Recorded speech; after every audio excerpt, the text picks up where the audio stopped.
In today's video, I'll show you how you can accept PayPal payments in Stripe. So let's get started. So once you're here in Stripe, is that you just simply need to navigate into the gear icon here on the top right. And then now you would want to go here into payments. From here, you go into payment methods. And this is where you can set up your payment methods. And then you want to click here on create configuration, name your configuration. Let's say, for example, PayPal payment, and click on save configuration. And in here, you would now be able to see all the payment providers available, and take note that this is based on your location.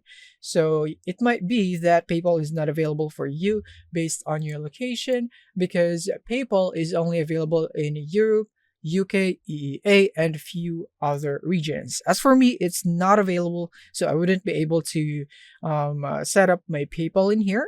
But if you are in a country that's eligible, then you should see it right here. And all you have to do is click here on turn on PayPal. For example, this one is PayPal. I'm going to click here on turn on. And then you just simply need to follow the setup. As you can see, additional information required. And same goes for the other apps.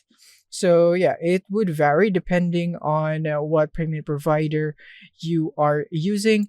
And yeah, you would need to follow the instructions on how you would be able to set them up. So make sure that you follow those so that you'd be able to integrate a PayPal with your Stripe properly. And then once you're done integrating it, is that you can now go back right here into settings, and then go back into payments and payment methods. And then you should now be able to see that it is now active right here. So make sure it's active. But of course, before that, you want to make sure that your PayPal is properly connected to your Stripe, because you would need to log in using your PayPal account. That's it. Thank you for watching, and see you in the next one.